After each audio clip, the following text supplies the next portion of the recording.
तो अगर बुद्धा विष्णु का अवतार है तो तेरे राम के मंदिर में बुद्ध को क्यों प्रस्थापित क्यों नहीं करता? बताओ। अगर बुद्ध को विष्णु का अवतार मानते हो तो बौद्ध धर्म की दीक्षा क्यों नहीं लेते? चमार, वाल्मीकि, नाई, घड़ियारा ऐसी पहचान कराकर अगर आप इस देश में रहोगे, गली के बाहर कुत्ता भी आपको नहीं पूछेगा।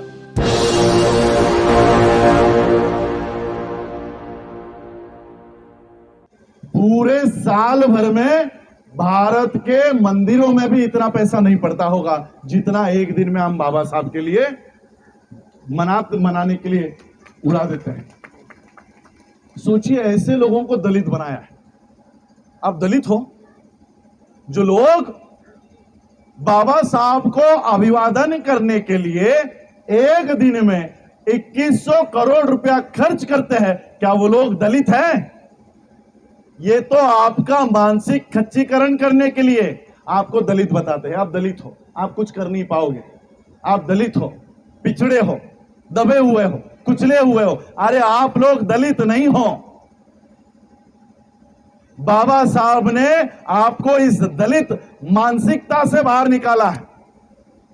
ये बौद्ध धर्म बाबा साहब ने आपको देकर महलों में, बड़े बड़े कोठियों में आपको एक ही रात में परिवर्तित नहीं किया, लेकिन वो मानसिकता तैयार की। क्या मानसिकता? बौद्ध धर्म से पहले हम लोग जातियों में बिखरे हुए थे। कोई चमार था, कोई नाई था, कोई गड़ियारा था, और सिर्फ जाति में विभाजित नहीं थे। हर जाति का एक काम था। चमार क्या काम करेगा? जूता बनाने का, चमड़ा साफ करने का। नाई क्या काम करेगा? बाल काटने का। गड़ियारा क्या करेगा? वो भेड़ बकरी चराने का। हर जाति का काम मनुस्मृति ने तय कर रखा था। अब बाबा साहब ने बौद्ध धर्म की दीक्षा दे दी। बहुत लोग इसके ऊपर बात कर रहे हैं, वीडियो बनाते हैं, न्यूज चलते हैं कि धर्मांतर से हमारा क्या फायदा हुआ। बौद्ध धर्म दीक्षा लेने के बाद हमारा फायदा क्या हुआ? बहुत लोग आज इस बात पर चर्चा करते हैं। क्या फायदा हुआ, यह मैं आज आपको बताना चाहता हूं। बौद्ध होने से पहले हमारी स्त्रियां, हमारे लोग जातियों में बटे हुए थे। हमारी स्त्री ये सपना क्या देखती थी? चमार की स्त्री क्या सपना देखती थी कि आज मेरा बच्चा खेल रहा है, सामने के पेड़ के नीचे वो मोची, क्या कहते हो आप लोग, कॉबलर, चमार बैठता है, लोगों के जूते सीने का काम करता है, जूते बनाने का काम करता है। आज 60 साल का है। मेरा बच्चा जब बड़ा हो जाएगा तब ये सामने के पेड़ के नीचे बैठा हुआ जो मोची है, चमार है, ये बूढ़ा हो चुका होगा, मरने को आया होगा, और मेरा बच्चा जाकर वहां पर बैठेगा और सारे पैसे मेरा बच्चा कमाएगा। ऐसे हमारे चमार की स्त्री को सपने आते थे। नाई की स्त्री को क्या सपना आता? नाई की स्त्री सपना देखती थी कि सामने के पेड़ के नीचे वो व्यक्ति बैठता है, नाई बैठता है, लोगों के बाल काटने का काम करता है। आज वो बूढ़ा हो चुका है, कल मेरा बच्चा जब बड़ा हो जाएगा तब वो उस पेड़ के नीचे बैठेगा और लोगों के बाल काटने का काम मेरा बच्चा करेगा और वो सारे पैसे मेरे बच्चे को मिलेंगे। अब बाबा साहब ने बौद्ध धर्म की दीक्षा ले ली। अब कोई चमार नहीं रहा, कोई नाई नहीं रहा, कोई गड़ियारा नहीं रहा, और जब नाई नहीं रहा तो नाई के काम भी नहीं रहे, कोई चमार नहीं रहा तो चमार के काम भी नहीं रहे। अब वो बौद्ध बन गए। अब बौद्ध होने के बाद हमारी स्त्रियों को क्या सपना आता है पता है? हमारी स्त्रियां क्या सपना देखती है? सुप्रीम कोर्ट का जज आज 40 साल का है, मेरा बच्चा जब बड़ा हो जाएगा तब ये रिटायरमेंट को आया होगा, और जैसे ही ये रिटायर होगा मेरा बच्चा जाकर उस सुप्रीम कोर्ट के चेयर पे जाके बैठेगा, सुप्रीम कोर्ट के चेयर, जज की कुर्सी पर जाकर बैठेगा। ये परिवर्तन हुआ। अगर चमार बने बैठे होते, नाई बने बैठे होते, तो आज भी कौन सी जगह ढूंढते? चमार की, नाई की। आज बौद्ध होने के बाद कौन सी सीटें दिखाई देती है? आईएएस की, आईपीएस की, डॉक्टर की। कई सारे राज्यों में जब मैं जाता हूं, अब मैं यहां से जाऊंगा राजामुंद्री, आंध्र प्रदेश में एक जगह है। वहां के लोगों को बाबा साहब के बारे में इतना पता नहीं है। वहां के लोगों को भी बाबा साहब की विचारधारा को बताने का काम कर रहा हूं। वहां पर जब भी जाता हूं तो हमेशा वो लोग मुझे सवाल करते हैं कि आप बाबा साहब के परिवार से हो, बाबा साहब की क्या क्या प्रॉपर्टी है, बाबा साहब ने क्या क्या कमाया है, कितना धन है बाबा साहब का, कितनी प्रॉपर्टी है, कितनी जमीनें हैं, आप हमें बताओ। तो उन्हें इतना बाबा साहब के बारे में पता नहीं है। आप लोगों को तो पता है बाबा साहब की संपत्ति क्या है। बाबा साहब का महापरिनिर्वाण आपके दिल्ली में ही हुआ। जब बाबा साहब का महापरिनिर्वाण हुआ तब बाबा साहब के खाते में, बाबा साहब के अकाउंट में 15,000 रुपए थे। आज भी वो पर्ची मेरे पास है, 15,000 रुपए। 4 खातों के मंत्री रह चुके थे बाबा साहब, 4 खातों के, 4 डिपार्टमेंट के मंत्री, और उनके खाते में 15,000 रुपए। कुछ बैंक का कर्जा। तो कुछ लोग पूछते हैं कि बाबा साहब ने फिर पूरे जीवन में कमाया क्या? अगर सिर्फ 15,000 रुपए उनके अकाउंट में थे तो बाबा साहब ने कमाया क्या? आज मैं आपको बताना चाहता हूं क्या कमाया। भंडारी साहब प्रिंसिपल रह चुके हैं। आप प्रिंसिपल रहते सर? प्रिंसिपल है। आप लोगों में कई सारे लोग डॉक्टर बैठे होंगे, इंजीनियर बैठे होंगे, लॉयर बैठे होंगे, प्रोफेसर बैठे होंगे। ये कमाया बाबा साहब ने, ये कमाई है बाबा साहब की, ये प्रॉपर्टी है बाबा साहब की। और इसलिए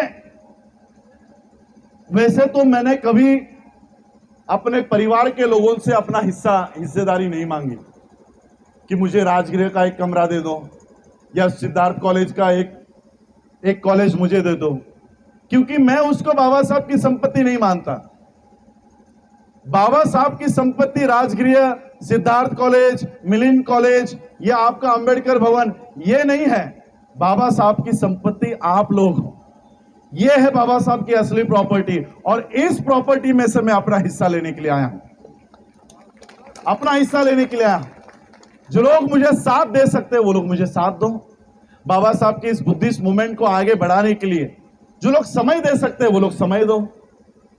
जो लोग साथ नहीं दे सकते, समय नहीं दे सकते, वो साधन देने का काम करो, साधन देने का काम। और इसलिए ये मूवमेंट हम लोगों को अपने पैसों पे खड़ी करनी होगी। कांग्रेस के पैसों पे खड़ी करोगे तो राहुल गांधी कितना अच्छा है ये बताने का काम करना पड़ेगा। बीजेपी के पैसों पे अगर बुद्धिस्ट मूवमेंट चलाओगे तो आपके मूवमेंट में मोहन भागवत को बुलाना पड़ेगा। आपके कार्यक्रमों में नरेंद्र मोदी कितना अच्छा है ये बताना पड़ेगा। इसलिए ये बुद्धिस्ट मूवमेंट, बाबा साहब अंबेडकर जी ने उसी 1954 के भाषण में कहा है कि ये बौद्ध मूवमेंट चलाते समय एक प्रिकॉशन तुमको लेना है, एक खबरदारी लेनी है। क्या है वो खबरदारी? कि आपके मूवमेंट में कभी ब्राह्मणों को घुसने मत देना। ये बाबा साहब ने लिखित आदेश दिया है। आप पढ़िए 1954 का speech. One precaution must be taken that Brahmins should not lead this movement. Brahmins should not lead this Buddhist movement in India. ये प्रिकॉशन हमको लेना है। अगर इन ब्राह्मणों के संगठनों से हम पैसे लेंगे तो हमें बुद्धा को विष्णु का अवतार बताना पड़ेगा। विष्णु का अवतार। कुछ लोग कहते हैं कि बुद्धा तो हमारा विष्णु का ही अवतार है। तो अगर बुद्धा विष्णु का अवतार है तो तेरे राम के मंदिर में बुद्ध को क्यों प्रस्तापित क्यों नहीं करता? बताओ। अगर बुद्ध को विष्णु का अवतार मानते हो तो बौद्ध धर्म की दीक्षा क्यों नहीं लेते?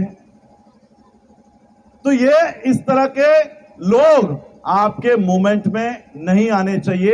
ये बाबा साहब ने उस समय हम लोगों को गाइड किया है। और आज हम लोगों को बाबा साहब ने, देखो अभी कुछ महीने पहले, अभी 1 महीने पहले इस देश का प्रधानमंत्री वॉशिंगटन गया था, वॉशिंगटन डीसी। ये बात मैं अपने भाषणों से इतने सालों में कह रहा हूं, कोई उसको मानने को तैयार नहीं। अभी तो मानो, अभी तो देखो, अभी तो सारे फोटो भी रिलीज हो रहे हैं। इस देश का प्रधानमंत्री इस देश के बाहर जब भी जाता है तब उसको हाथ में सिर्फ बुद्ध ही दिए जाते हैं, कोई राम, कोई कल्पना वाले भगवान उनके हाथों में नहीं दिए जाते। ये व्यवस्था बाबा साहब आपको दिए। जिस बुद्ध को लेकर इस देश का प्रधानमंत्री विश्व में जा रहा है, वो व्यवस्था बाबा साहब ने आपके हाथों में दी है। आप आपके हाथों की व्यवस्था इसके हाथों में दे रहे हो, मोदी के हाथों में दे रहे हो, और उसके हाथों के 33 करोड़ देवी देवता आप लेकर बैठ रहे हो। आपके हाथों का बुद्ध वो लेकर विश्व में जा रहा है, और उन्हीं के 33 करोड़ देवी देवता आप लेकर गलियों में पड़े हो, गलियों में सीमित हो। चमार, वाल्मीकि, हम लोगों को इसके लिए गर्व महसूस करवाया जा रहा है कि हम चमार हैं।